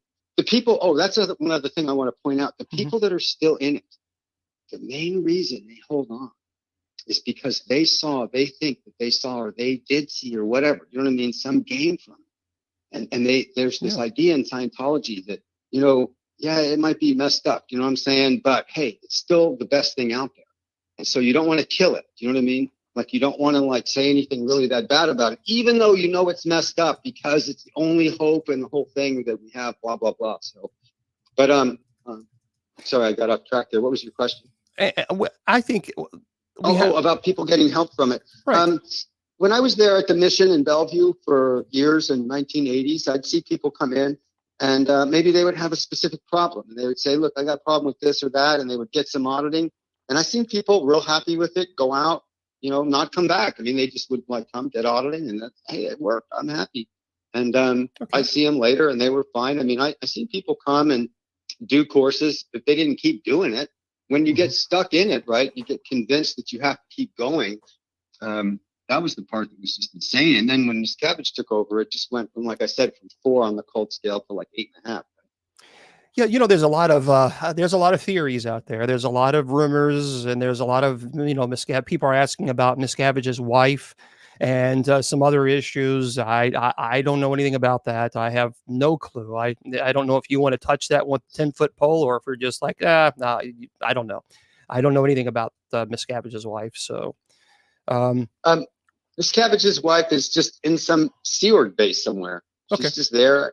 She may or may not be under guard. I mean, the big Sea Org base in Hemet, California has, barbed wire and razor wire around it. You know what I mean? Wow. And guards at the gate, right? So she's around. A lot of the people that are still in Scientology, believe it or not, some of them still think Hubbard's going to come back. Mm. Some of them actually are there, and they think that Hubbard's going to come back and get rid of Miscavige. I swear to God, some of them think that. There's a lot of folks who are asking great questions. Can you stay with us just for a little bit longer, if that's okay? No, I'm happy to answer any questions anybody's got. Just go for it. Because people are asking, and it's some really great questions. And if you have questions, you guys can join in and throw them out there. But there's one good question that I just saw on TikTok. Why all the secrecy? It just seems to be so much secrecy with Scientology. What do you think why? What's the point? To me, it's all just about marketing. Make it a secret. Like, what is it? Oh, we can't tell you. You know what I mean? You Gotcha. gotta like, hey, it's a secret, right? And you're like, oh shit, no, I'm not telling you, right? It's just like a mystery sandwich. You just get sucked in, right? As near as I can tell in all my experience in Scientology, that's the only really reason for it. So, and again, this is information that you guys can take it with a grain of salt. You can throw it. This is educational purposes only, and of course, I think we have to talk. There's nothing. It's you have to be. Andy has been in. He's no longer, but for 20 years, and he just said, yeah, there are some bad things in there, but there's also some good things, in that he actually witnessed Scientology truly help people in their auditing process. So, I think it's what you get out of it. So let me ask you this: if a family member came to you and said, "Hey, Andy, I heard you say on the radio that there were good elements to Scientology, and I've been thinking about joining it," what would you say to them? I would laugh and I'd say, just read. There's a way to do Scientology without going into the Scientology church, right? There's an independent Scientology people. There's people that do Scientology auditing that aren't part of the church. I mean, I'd probably tell the person, if they really, read some of Hubbard's books and want to give it a try, find some of those people, but don't go anywhere near the church. It's poison. It is poison from top to bottom, corrupted. So do you still offer auditing for people? Oh God, no! I haven't done any auditing on anybody since I left the church. And a lot of people say that, especially with the lie detector, the testing that you were talking about in Florida, that they ask some really personal and private, invasive questions. Some people even say, about their private lives, and to get the information. God, they ask you every question you can think of. Have you ever been a homosexual? Have you had sex with this person, that animal? They ask every question you could possibly think of. There's nothing under the moon, sun, or stars that they do not question. So why do they need to know your sexual orientation? If you say, I'm a homosexual, or no, I'm not a homosexual, what if you were doing an auditing, or you were and someone said, yeah, sure, I'm a homosexual? What does that mean to that person? Well, in the books by Hubbard, he has a very, very negative view of homosexuals. He says that they're, I'm just telling you what Hubbard says in the book, right? Sure, so don't get mad at me or nothing. No. But he says they're perverts and they should be sequestered. And he couldn't say enough bad things about homosexuals. As a matter of fact, in the book Science of Survival, he goes over it quite thoroughly, like 100 times, right? Like he talks about homosexuals and how they're, aberrated. He says it's all an aberration. And he goes over it and over it and over it. Now, the church will say that they don't say that and so on and so forth. But if you're a Scientologist and you come out and you notice none of them said they're gay. You ever heard of a Scientologist say he was gay? No, because there's none, because it's not allowed, right? They would audit it out of you. And what if a person says, "Look, you're not going to audit it out. I mean, this is who I was. I was born gay, so you can't audit me out." So would they eventually just kick you out, or how does that work? I don't know what they do now. I mean, with the number of people, like things have changed, right? In the old days, yeah, they would have basically said you're a pervert, get lost, right? That's what they were doing in the past. Now, what they do now, I don't know. I mean, I'm assuming that they've changed their tune a bit, right? But you hope so. But I don't know what they did. I mean, they're crazy, so who knows, right? But when I was there, it was very harshly looked at. I mean, it would be looked at something to confess, right? It wouldn't be something you were proud of. It would be something that you were expected to be ashamed of, right? In Scientology. So that's how they actually viewed it. Okay, now you had mentioned that because of the current leader, but perhaps maybe, let me just throw this out. If let's say leadership has changed, there is a complete total 180, and there's a total change in Scientology, and they do things the way perhaps you think they should. Would you ever consider going back? Well, first of all, Scientology have to give back a lot of money. They have taken so much money from people, literally billions of dollars that they've collected from people across the planet. And Scientology was going to try to get honest and straight. They would have to give that money back to the people that they fleeced for it and that they've taken the money from. I think there maybe could be some reorganization of the technology in such a way, of course, that could be a benefit to people. What I've seen in my experience with humans on this planet so far is that anything good tends to get corrupted by them. And if you don't watch them carefully, it gets corrupted pretty badly, right? So I think that's pretty much a maxim in everything having to do with humans. But so I don't know how long it would last. I think that it'd be, I mean, I don't know that I wouldn't volunteer to be part of it at this point. But Okay. there's definitely some good to it, and there's aspects of it that I think are beneficial. And that was what made it successful to begin with. Do Scientologists believe in God? No, Really? no, they don't. Basically, they might say something else, right? The PR guys will say, "Oh yeah, we believe in God, and you can have your own religion," and that's not true either. You can't. The idea in Scientology of God is they say, okay, there's 8 dynamics in life, 8 urges. So there's yourself, your spouse, your group, right? Mankind, all the animals and plants, the entire physical universe, spiritual universe, and then the 8th dynamic is the supreme being, your God. But Scientology is careful not to intrude on this, and it's sort of all up to you. Mm-hmm. And Scientology doesn't say anything about it, and it's sort of like, no, God is not part of it in any way, shape, or form. No. But that 8th entity you're talking about is some supreme being, whoever you call it, but they don't define it. That is God. They just say whoever you define it, whether it be God or Buddha or whatever it might be. So they kind of leave that up to you. Or it doesn't even have to be God. It could just be like eternity or infinity or Okay. something. You know what I mean? It's sort of like some nebulous, like we're not going to really talk about it. It's not really important. You know what I mean? It's like the 8th dynamic, like you got other 7 to worry about. Like, let's work on them. And then like later, maybe you'll figure out the 8th, like when you figure out the first 7 or something. So if they're That's not sort of how they say it. if they're not going to mention God, the counter to that is, do they even consider that the devil exists? No God, no devil. Definitely not part of it. In fact, in some of the teachings of Scientology, in fact, I think in OT3, matter of fact, that's true. In OT3, Ellen Hubbard says specifically that the religion of Christianity and all of Christian stuff is part of the OT3 implant. It's part of the trap of OT3. When we went through the volcanoes and we got blowed up, we also got sort of implanted with different traps and different like mind control, like traps in our brains. Well, we don't have brains, in our minds.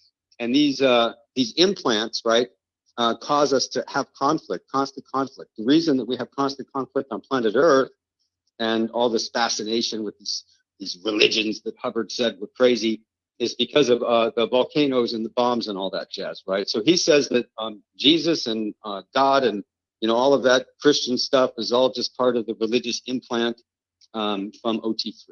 That's what he says. That's exactly what he says. I'm not making that up. That's exactly what he says. Well, there we go, folks. Yep. I think this has been a profound conversation, the good, the bad, the ugly of Scientology. So based on this information, and again, this is why I wanted to present this to you, because I wanted to have guests on that was an investigative journalist that is not a member of Scientology, but he gives his perspective. And also I wanted to have Andy on, who actually was in for 20 years and almost made it to OT7. So, which is important. Well, that's important because obviously, if you've been there for 20 years and you're executive director of several branches, it's pretty crucial. Pretty crucial. But is there anything at all that we've left out that you want to discuss, that you want to mention? One of the ways Scientology went from like 4 to 8 on the cult scale was this thing that started with Miscavige with extorting money from people. And it's really an ugly thing. And it sort of went like this, right? So at one point in the late 80s, Scientology had problems with the IRS. And they came along and they had this thing, they called it the International Association of Scientologists. Oh, okay. So look, the IRS is going to close us down. They would like call us all together. Like I was on staff and they would have these closed door meetings and all Scientologists in Seattle were required to come. It's like, oh my God, the end of the world. You got to come. You got to come. So we'd go and they'd say like, okay, so, we're going to like the IRS is closing. It's like tomorrow. Okay. Like when we need money and we need money to like protect ourselves. Right. And so they'd go around and they started this IAS, this International Association of Scientologists. And then to be a member, like a lifetime member was $2,000, and to be like a patron, patron was $40,000, right? So they're running around and they're just getting everybody to pay 40 grand, right? For what? For nothing. You don't get nothing back. It's not like you're getting, like before when you paid 40 grand to Scientology, you got a whole host of auditing or courses or something. You had an account, you know what I mean? I paid for this number of hours of auditing or this many classes, but the 40 grand now is just gone, man. You're just giving it to them, right? So, they made all this money, right? They're like, holy God, look at all the money we got. So how do we keep this? How do we keep this commotion? How do we keep, they basically solved the IRS problem. They got recognized as a church. So, but they made all this money doing it. So they're like, how can we keep this shit going, right? So they start going around with this IAS, and they going around to all the Scientology centers all over the planet. And they do these IAS events where you have to come and it's closed door. And then they'll say, look at the evil people, the psychiatrists, right? This government, they're after us. They're going to close us down. And you got to pay. And they would say okay, we got to raise 100 grand tonight. Okay, 100. You hear me? 100 grand. We're closing the doors. They would physically lock the doors and then say, look, we ain't leaving, baby, till we got 100 grand figured out. You know what I'm saying? And then you were supposed to stay, and you'd they would salt the audience with people that were going to pay. And then they'd try to make you feel guilty, and they'd call on you, and they'd come to your house. They'd come to your house at night. And so dude, man, we're going to die. Scientology's under attack. You got to pay. And so it was just crazy. And they'd done this all over the world, right? I'd seen it. I've been part of it, so on and so forth. And then there's one last scam to it. So then they start going, okay, look, the Dianetics and Scientology centers, the physical ones, like the ones that, they're not very nice. They're really kind of run down, right? They don't make any money. So what they would do is they'd come and they'd say, okay, all you guys that are Scientologists in Seattle, you love Scientology, right? We're like, yeah, we love it, right? We love it, baby. Okay, if you love it, then, we need a new building. We need a brand new building, big one, right? Big one. The Scientology did, right? And so you need to donate. So they would get people to donate the money for the building.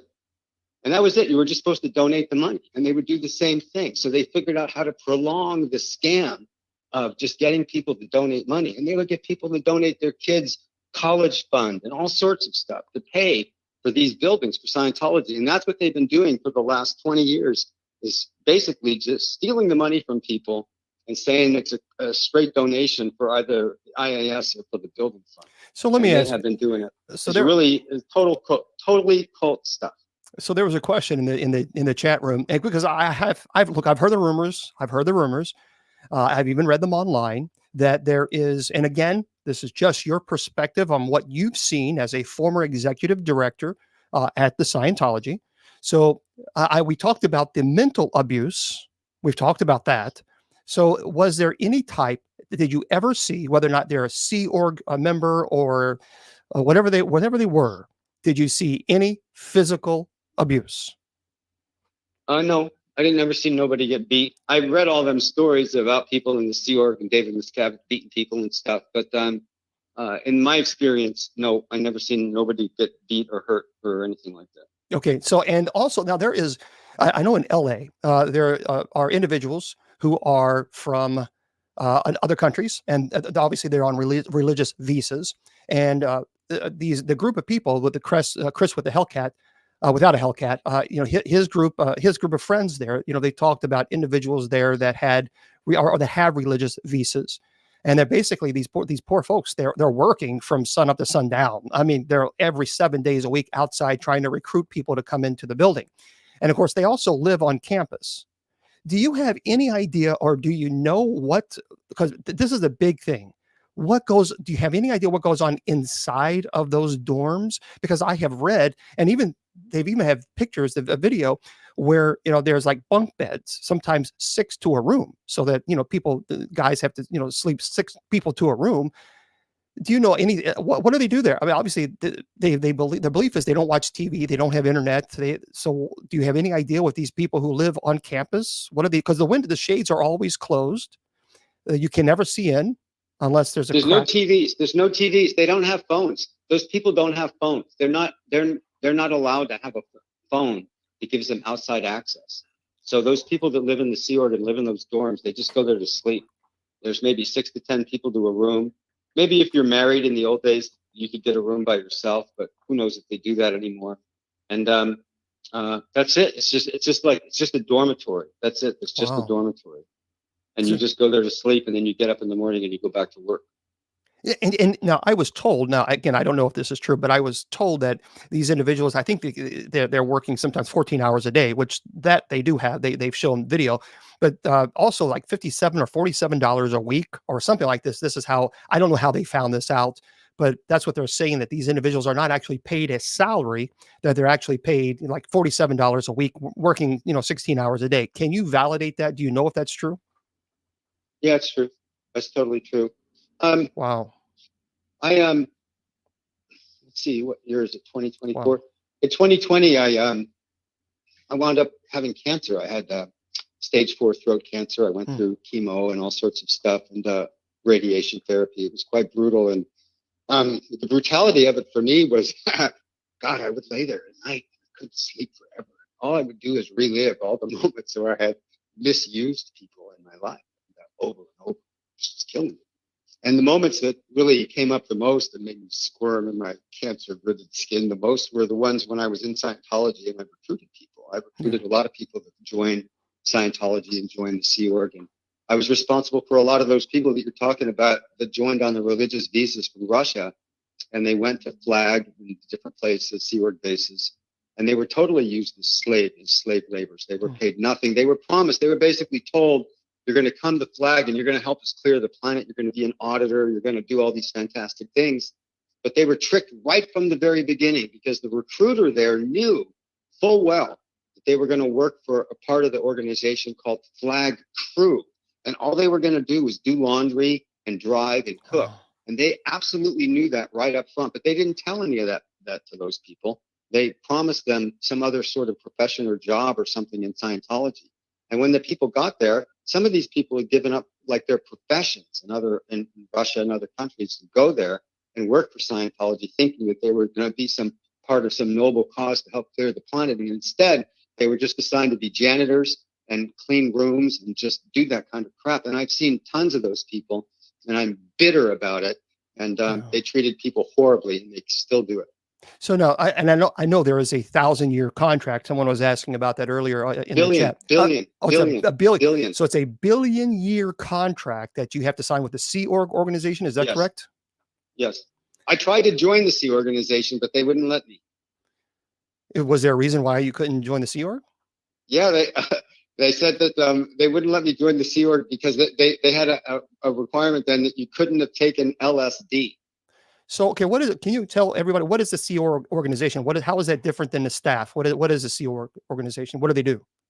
If you're like a staff in say if you, like when I worked at the Scientology centers in the Seattle area for many years, and all the staff members just had regular jobs and homes. They just, had a place to live or apartment or whatever. Maybe their spouse had a different or a better job, and that was it. It was just like you went to work and that was it. Now in the Sea Org, it's like a religious order. It's like you're a monk. You join, you go there. They have different bases, right? And so then you're there, like, you're in the base. You've signed up. You've signed your life. You've given away, your finances and stuff. The church has you liquidate your assets. They want you to liquidate your assets before you join the church and give it to somebody or give it to them.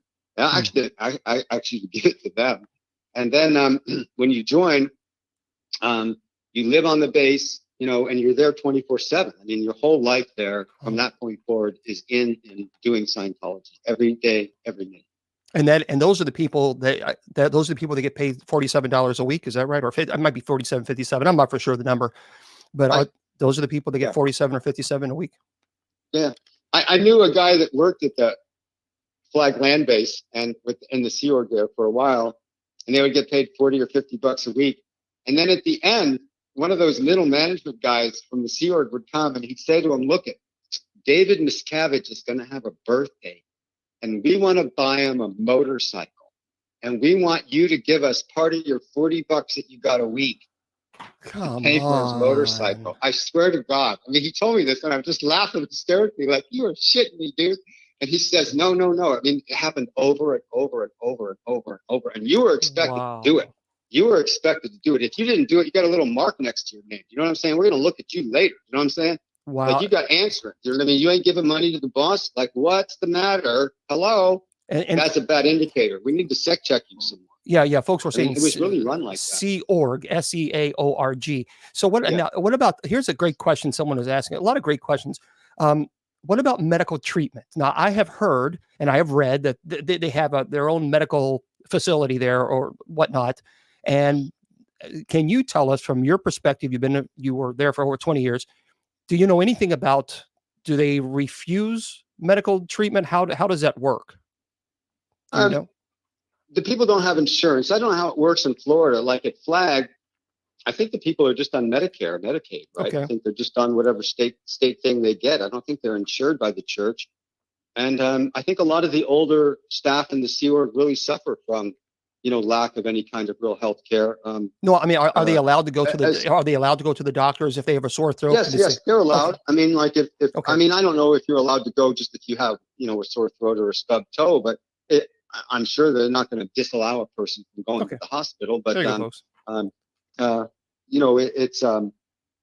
it would be a tedious thing, I think. Like you probably have to get approval to go see the doctor. Sure, especially if you're in the Sea Org. Maybe somebody would even come with you to make sure you didn't run away when you went. Yeah, especially if you're in the Sea Org, because if you have a 1,000,000-year contract and you're sick and you're like, look, I need to go to the doctor. So they wouldn't deny you to go see a family physician or nurse practitioner. They wouldn't deny you, or would they? No. Okay. No, as far as I know, they wouldn't, they couldn't, and they have. There we go. So yeah, that was a good question. I appreciate. Maybe there's some coercion to, buck up and just work harder or something. But I think in the end, if the guy was sick, he'd go to the doctor for sure. Yeah. So Judy Ann is asking. There's a lot of folks asking, how did you? Because we know that it's difficult to leave. So you're in there for 20 years. You're an executive director in several locations. You're a recruiter in all these in several different countries. How did you get? We talked about why you left because of the OT7 situation in Florida. Well, how they just were harassing you, and so how did you get the nerve, first of all, to say that's it? I'm walking away. I'm done. How did you leave? Because he was not a part of the Sea Org, everybody. So David wasn't. He was a staff member. So how did you do it? How did you say that's it? I'm done, and you cut all ties? It was I would love to say that I had some moment where I told them to go shove it, and walked out like in a movie or something, but I didn't, you know what I mean? I wished I did, but I didn't, I kind of slunked away, right? I kind of like, pretended that, I love it, man. This is great. This is great. I love my stay here at Flag, oh God, I can't wait to come back, right? I had to promise them that I would come back.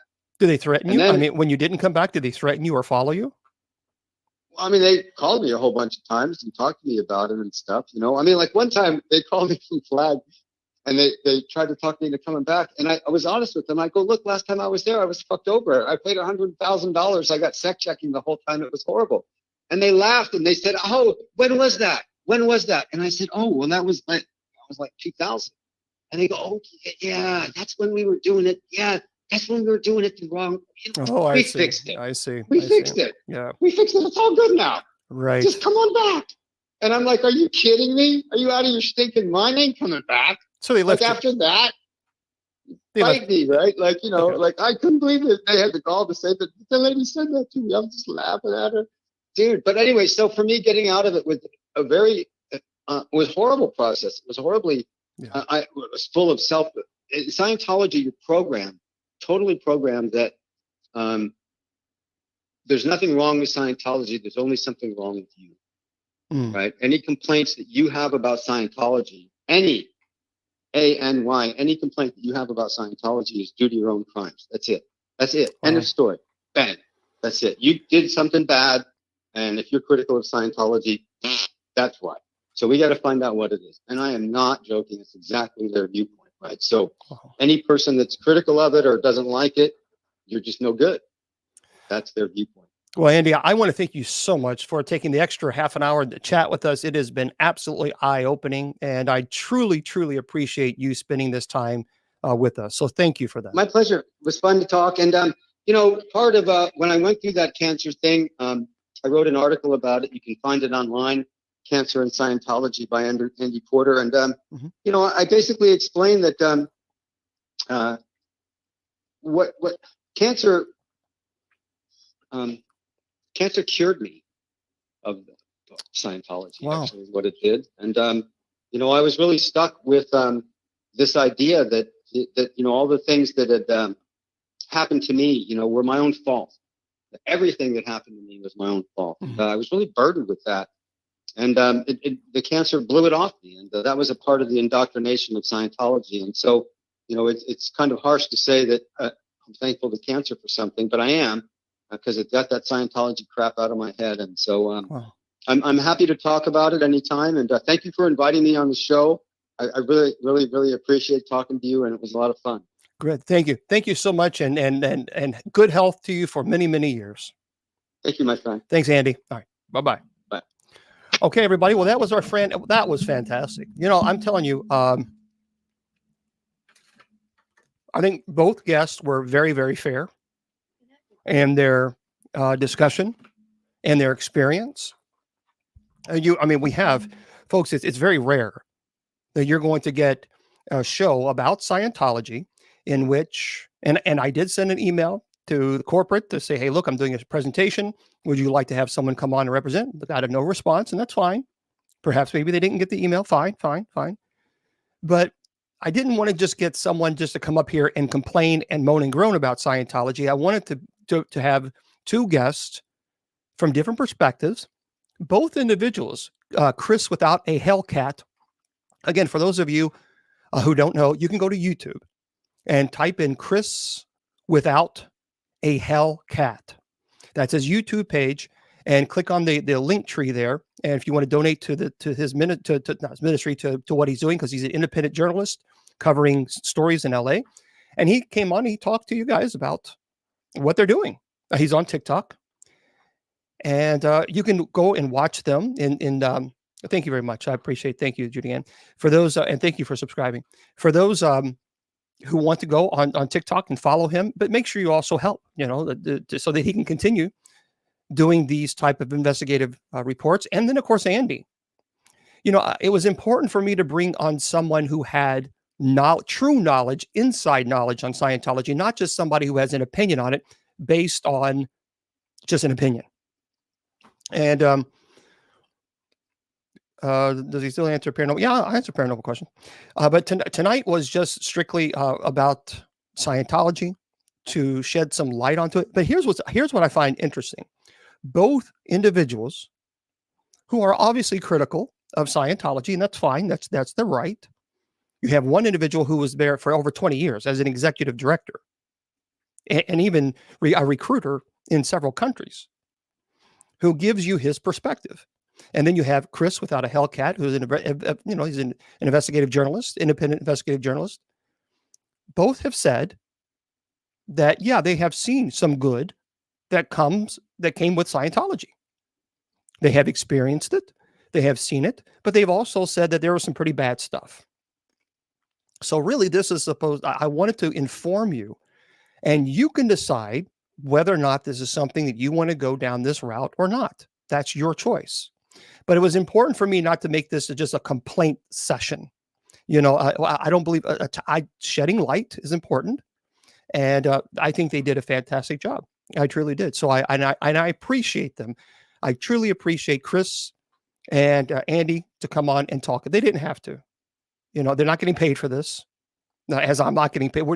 We just wanted to share their experience about Scientology. So, and there's so much. There's so much there.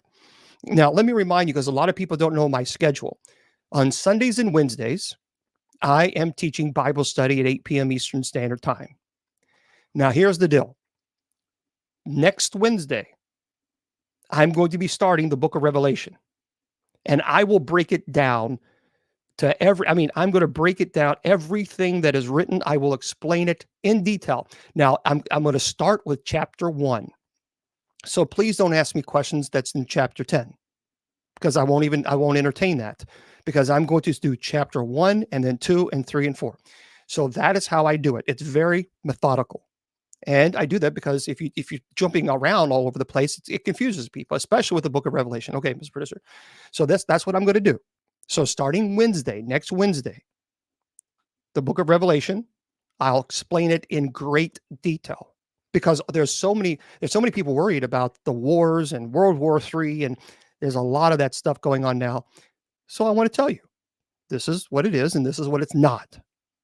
And that way you can have this information. And for those of you, people are asking, well, what are your credentials? I'll be more than, I studied in the Roman Catholic Church for 6 years, received my minor orders. I have a doctorate in ministry, a master's of divinity, a master of education, a master of business, a bachelor of communication, and associate of philosophy. I went to Loyola University in Chicago. I went to Sullivan University. I went to Argosy University. So they're regionally accredited. And again, education is very important. And this is why I think it's crucial that you understand the book of Revelation from a perspective of hopefully, someone who is trained in it, because there's a lot of people teaching and just scaring people. So for those of you who are on Spreaker, I'm going to say good night to you guys. Can't believe it just goes by too fast. It goes way, way, way too fast. For those of you who are on Instagram, I'm going to say good night to you guys and thank you for being here. And for those of you on Spreaker, Facebook, YouTube, Twitter, KGRADB Radio, and TikTok, don't go away. I'll be with you guys in just a second. Remember, I tell you, I'll be on tomorrow. I'll be on tomorrow night at 8 p.m. Eastern Standard Time. So that's open mic night. So you can have questions. If you have questions, you can join us tomorrow at 8 p.m. Eastern. Remember, I tell you always that your value does not decrease based on someone's inability or refusal to see your worth. Remember, you're priceless, and never let anybody tell you or convince you otherwise. Good night. The Sacred Division has been brought to you by Bishop Long's online paranormal course. Learn demonology, angelology, paranormal studies, and genealogy. It's 100% online, and you learn at your own pace. Please go to www.bishopjameslong.com and click on the paranormal course link.